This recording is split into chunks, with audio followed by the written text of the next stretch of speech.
안녕하십니까. 가족돌봄 청년을 위한 복지 전문가 매칭 솔루션을 발표할 비메이트의 이지윤입니다. 여러분, 혹시 코로나로 가족 간병을 해보신 적 있으신가요? 아마 여기 계신 분들 중 대부분이 한 번쯤은 경험해보셨을 것 같은데요. 저 또한 가족이 코로나에 걸려서 가족 간병을 해본 적이 있습니다. 그 당시 저는 식사 챙기기, 빨래, 청소, 약 챙기기, 컨디션 확인, 소독 등 챙길 것이 정말 많았는데요. 이 과정을 하면서 저는 사소한 제 과제조차 챙기기가 어려웠습니다. 이러한 간병을 매일 하는 사람들은 얼마나 힘이 될까 생각이 들었습니다. 서울시 조례에 따르면 이렇게 매일 가족 간병을 하는 청년들을 가족 돌봄 청년이라고 합니다. 가족 돌봄 청년은 국내의 청소년 중에만 약 18만 명에서 30만 명까지 추정이 되지만 국내의 가족 돌봄 청년이 대두되기 시작한 것은 얼마 되지 않았습니다. 바로 한 사건 때문에 가족 돌봄 청년이 수면 위로 드러나게 됐는데요. 그 사건은 2021년 22살 청년이 고된 간병과 생활고로 인해 아픈 아버지를 방치하여 사망에 이르게 한 간병 살인 사건입니다. 이렇듯 가족 돌봄 청년은 간병뿐만 아니라 생계, 진로와 같은 다양한 영역에서 복합적인 어려움을 겪고 있습니다. 하지만 이들에 대한 사회적 인식이 아직 확립되어 있지 않아 이들은 제대로 된 지원조차 받고 있지 못하고 있습니다. 그렇다면 가족 돌봄 청년들에게 조금이라도 도움이 될 수 있게 작은 지원이라도 연결해주면 어떨까? 저희 비메이트는 고민하고 또 고민했습니다. 그리고 그 고민을 해결하고자 자료 분석을 시작하였습니다. 하지만 가족 돌봄 청년 영역이 아직 사회에 대두된 지 별로 되지 않은 신생 영역이기 때문에 자료를 찾는 것이 정말 힘들었는데요. 그럼에도 저희 비메이트는 국내에 존재하는 사소한 자료라도 모두 찾아 읽으며 가족 돌봄 청년 관련 국내 자료를 모두 분석하였습니다. 또한 당사자들과 교감하고 싶어서 저희는 2월부터 현재까지 관악구의 가족 돌봄 청소년 자조 모임의 멘토로 활동을 하고 있습니다. 더 나아가 저희는 생생한 현장의 목소리를 듣고 싶어 가족돌봄 청년 14구가 유관기관 11곳을 만나 가족돌봄 청년이 겪는 어려움을 분석하였습니다. 현장을 다니며 저희는 가족돌봄 청년들이 외부 지원 서비스에 대해서 잘 모르고 있다는 것을 실감할 수 있었는데요. 여러분, 가족돌봄 청년 중 외부 지원 서비스에 대해서 알고 있는 사람이 얼마나 될 것 같으신가요? 못해도 한 50% 넘지 않을까 생각하실 것 같습니다. 하지만 놀랍게도 가족 돌봄 청년 중 무려 80%가 외부 지원 서비스를 모르고 있었습니다. 그렇다면 왜 가족 돌봄 청년들은 80%나 외부 지원 서비스를 모르고 있을까요? 가족 돌봄 청년들에게 가장 큰 걸림돌은 절대적으로 시간이 부족하다는 것입니다. 실제로 작년에 처음 진행된 복지부의 가족 돌봄 청년 실태 조사에 따르면 주 돌봄자는 평균 주당 33시간, 무려 33시간이나 돌봄에 할애하고 있다고 합니다.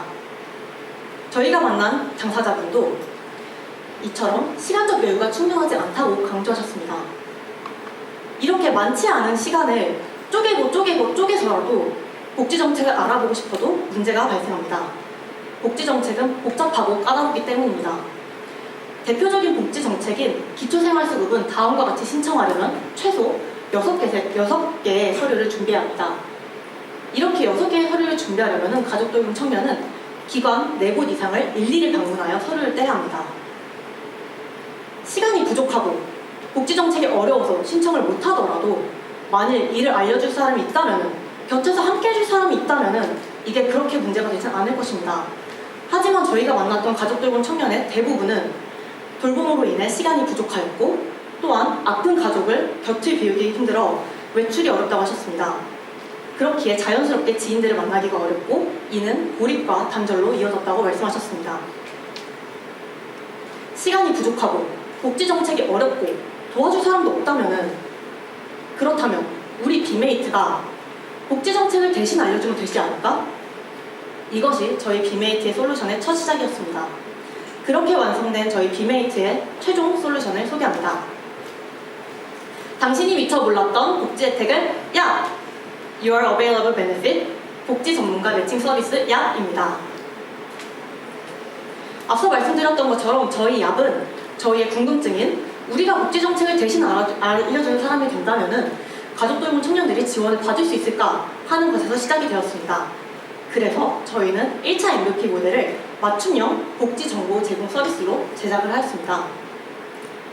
MVP 테스트를 위해 저희는 5월 7명의 당사자를 만났는데요. 당사자들을 만나며 당사자분들은 모두 복지 정보 제공을 맞춤형으로 해준다는 건 정말 좋다. 하지만 가족마다, 사람마다 가정 환경이 다르고 경제 상황이 다른데 이거를 고려하지 못하는 것이 아쉽다. 복지 정책은 결국엔 신청하는 게 문제일 텐데 함께 옆에서 해주지 않는다면 결국엔 신청하지 않을 것이다 라는 말씀을 해주셨습니다. 이를 보완하기 위해 저희 비메이트는 고민하였습니다. 하지만 저희가 소득 수준, 가정사와 같은 민감한 개인정보를 직접 다루기에는 한계가 존재했습니다. 그래서 저희는 그렇다면 우리보다 맞춤형 정보를 보다 더 잘 알려줄 수 있는 복지 전문가를 연결해주면 가족돌봄 청년이 지원을 받을 수 있을까 궁금해졌습니다. 그래서 저희는 이것을 확인하기 위해 2차 MVP 모델로 복지 전문가 매칭 서비스를 제작하였습니다. 그리고 저희는 이 모델을 6월에 2명의 당사자를 만나서 테스트를 진행하였는데요. 당사자 2분 모두 다 복지 탐색을 함께 할 수 있는 길라잡이가 있는 것은 절실하다고 말씀해 주셨습니다. 그렇다면 복지 탐색을 함께 해줄 길라잡이 역할이 될 복지 전문가들은 이를 어떻게 생각할까요? 실제로 저희가 만났던 복지기관 6분은 모두 다 지역 주민이면 당연히 도움드린다. 오히려 대상자를 찾기 어려워서 도움을 주기가 어려운 상황이다. 그러니 비메이트가 대상자를 발굴하면 꼭 좀 연계 부탁드린다 말씀하셨습니다. 저희는 당사자는 맞춤형 정보를 알려줄 사람이 필요하고 복지 현장에선 지원을 연계해줄 사람이 필요하다는 걸 알게 되었습니다. 그렇다면 여기에서 우리 비메이트가 해야 할 역할은 무엇일까? 저희는 그 대답으로 복지 대상자와 복지 전문가 사이에 퍼즐 조각이 되고자 하였습니다. 그렇게 저희 복지 전문가 매칭 서비스 야배 정식 오픈이 7월 20일 이루어졌습니다. 이러한 약 서비스 운영을 위해서는 복지 전문가 섭외가 필수적인데요. 저희는 이를 위해 서울시 복지기관 201곳에 연락을 돌려 저희 서비스를 홍보하고 협력 요청을 진행하였습니다. 그리고 가장 무엇보다도 중요한 것은 이용자 모집이었습니다. 이용자가 될 가족돌봄 청년을 발굴, 즉 찾아내는 것이었는데요. 실제로 가족돌봄 청년의 별명은 사회적으로 드러나 있지 않고 알려져 있지 않다고 해서 숨어있는 돌봄자, 히든케어러입니다. 2022년부터 6개월간 진행한 서울시의 가족돌봄 청년 실태조사에는 총 900명이 포함되었습니다. 하지만 가족돌봄 청년이 가장 많이 모여있는 단톡에는 이 실태조사에 참여한 사람이 한 명도 없었습니다. 이렇듯 가족돌봄 청년을 발굴하는 것은 국가 차원에서도 정말 어려운 일이었습니다. 그렇다면 국가나 기관에서 받기 어려운 하지만 청년들이 많이 모여있을 것이라 예상되는 곳에 홍보하면 어떨까? 그래서 저희 비메이트는 대학 커뮤니티, 학과 톡방, 그리고 오픈 채팅방을 중심으로 홍보를 진행하였습니다. 이를 통해 저희는 14명의 당사자들을 발굴할 수 있었으며 특히 이 중 10분은 저희의 홍보를 통해 처음으로 자신이 가족돌봄 청년임을 인지하였다고 하셨습니다. 저희를 통해 가족돌봄 청년에 대해서 처음 알게 되고 보다 더 자세히 알게 되는 분들을 늘리고자 저희는 7월 17일부터 약 공식 블로그를 40일간 운영하고 있습니다. 저희는 정보를 찾을 때 네이버와 블로그 카페부터 찾아본다는 당사자의 증언을 반영하여 누구든 편하게 쉽게 들릴 수 있는 블로그를 선택하였습니다. 저희는 그렇게 8월 26일 오늘 기준 13개의 글을 업로드하여 644명에게 가족돌봄 청년의 이야기를 전달할 수 있었습니다. 이러한 앱은 접근성을 높이기 위해서 카카오톡 플러스 친구를 이용하고 있습니다. 이용자분이 채팅방에 들어오면은 저희는 기본 정보 확인을 위해 사전 질문을 보내드립니다. 이때 사전 질문은 저희가 원활하고 신속한 상담 연계를 위해 우선 복지기관 3곳에 자문을 구한 내용으로 구성되어 있습니다. 이용자분이 입력해준 기본 정보를 바탕으로 저희는 이용자 니즈에 맞는 복지 전문가를 연계 시작합니다. 이용자분이 남겨준 기본 정보를 바탕으로 저희는 기본적으로 서울시 소재 복지기관과 서울시 가족돌봄 청년 전담기구에 양쪽으로 연계를 진행하는데요. 저희의 연계를 통해 이용자분께서는 경제적 지원, 돌봄 서비스, 심리상담과 같은 지원을 받으실 수 있습니다. 그리고 저희는 이 연계 과정에서 원활한 진행 과정을 조율하기 위해 2주 간격으로 기관과 유선 연락을 하고 있습니다. 또한 뿐만 아니라 저희는 기간 외에도 이용자분에게도 주기적으로 연락을 드리고 있는데요. 다음과 같이 저희는 이용자분에게 본격적인 기관 컨택 전후, 전문가와의 상담 전후, 복지 지원 연계 전후 총 6번 연락을 드립니다. 왜 굳이 6번이나 이용자에게 연락을 할까요? 그것은 저희 약 서비스가 단순히 전문가 연계로 끝나는 서비스가 아닌 꾸준한 연락을 통해 당사자분께서 함께 동행하는 누군가가 있다는 것을 느끼기를 바라기 위함입니다. 그리고 이를 통해 가족돌봄 청년의 고립감이 조금이나마 해소되길 바라기 때문입니다.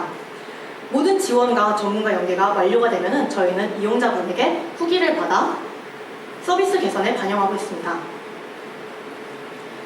결과적으로 저희는 홍보 및 모집, 정보 입력, 전문가 매칭, 상담 및 지원, 그리고 후기 작성의 단계로 서비스가 진행이 됩니다. 그리고 이러한 과정에서 저희 약 서비스는 발굴과 연계라는 두 가지 기능을 하고 있습니다. 저희는 약을 운영하면서 총 6분의 당사자들을 복지 전문가에게 매칭하였는데요. 이 중 한 분은 심리상담 프로그램과 아픈 가족을 위한 경제적 지원이 예정되어 있으며 또 다른 한 분은 평생교육 차원에서의 사업 프로그램 참여가 약속되어 있습니다. 또한 저희 홍보를 받은 기관 9곳은 먼저 협력 요청을 하셨으며 저희의 연계 요청을 받은 7곳은 연계에 환영하시며 대상자 발굴에 감사를 표하셨습니다. 가장 중요한 것은 이제 가족돌봄 청년 영역에 관심을 갖기 시작한 복지기관 3곳에서 저희에게 먼저 인터뷰를 요청하셨고 저희가 그동안 축적해왔던 인사이트와 노하우를 전달드릴 수 있었습니다. 저희는 서비스를 운영하면서도 기관에 계속 자문을 요청하였는데요. 기관 자문을 통해서 저희는 복지기관에서 공문을 적극적으로 활용하니 이 방식을 적용해봤으면 좋겠다는 말씀을 들었습니다. 따라서 저희는 공문을 한번 도입해보았고 현재 지금 저희는 비메이트 자체 사례관리 의뢰서와 진행 상황 공유서를 제작하여 복지기관과의 연락을 체계화했습니다. 앞선 결과 외에도 저희 비메이트의 약 서비스는 다음과 같은 효과를 갖고 있습니다. 1분 1초가 소중한 가족돌봄 청년에게 복지제도 탐색 시간을 3시간에서 1시간으로 단축시켜줄 수 있습니다. 또한 가족돌봄 청년분이 저희 약 서비스를 이용하면 도움을 줄 수 있는 전문가를 최소 2명 이상 연결받을 수 있습니다. 자신의 사정을 오픈하고 도움을 요청하는 것은 누구에게나 어려운 일입니다. 특히나 가족돌봄 청년에게는 자신이 가족의 돌봄자이기 때문에 가족에게 자신의 어려움을 말할 수 없고 돌봄의 어려움을 이해하지 못하는 또래에게는 더더욱 선뜻 자신의 사연을 오픈하기 어렵습니다. 이러한 가족돌봄 청년에게 자신의 고충을 토로하고 실질적인 도움을 받을 수도 있는 전문가가 2명이나 연계가 된다는 건 이들이 삶을 포기하지 않을 수 있는 동력으로 이어질 수 있습니다. 마지막으로 저희 비메이트는 약 서비스를 통해서 기관에 먼저 도움을 요청하여 가족돌봄 청년분들이 느끼실 복지 시스템에 먼저 다가가기 어려운 마음과 번거로움을 해소할 수 있습니다. 이렇게 운영된 약 서비스는 앞서 말씀드렸던 자체 의뢰서를 활용하여 기존에 최대 4주 걸리던 연계 과정을 2주로 단축하는 시스템을 만들고자 합니다. 이후 저희는 서울시 대학과 협력하여 대학교 내 포스터를 부착하여 교내 곳곳에 숨어있는 가족돌봄 청년들을 발굴하고자 합니다. 이렇게 발굴된 가족돌봄 청년들은 저희는 최소 15명까지 증원을 할 예정이며 이를 통해 서비스 신뢰성을 확보하고자 합니다. 이렇게 확보된 서비스 신뢰성을 바탕으로 저희는 기업 CSR 활동과 컨택하여 가족돌봄 청년분들에게 새로운 어베이러블 베네핏을 연결하고자 합니다. 사람은 누구나 늙고 아플 수밖에 없습니다. 우리 모두는 결국 가족을 돌보거나 돌봄을 받을 수밖에 없습니다. 가족돌봄 청년들에게는 이러한 시기가 남들보다 다소 빨리 왔을 뿐 돌봄으로 인한 어려움은 결국 여기 있는 우리 모두가 겪을 문제입니다. 우리 모두가 마주하게 될 문제인 만큼 저희 비메이트는 가족돌봄 청년이 간병으로 인해 자신의 삶을 포기하지 않도록 이름 그대로 친구처럼 나아가도록 하겠습니다. 이상 발표 마치겠습니다. 감사합니다.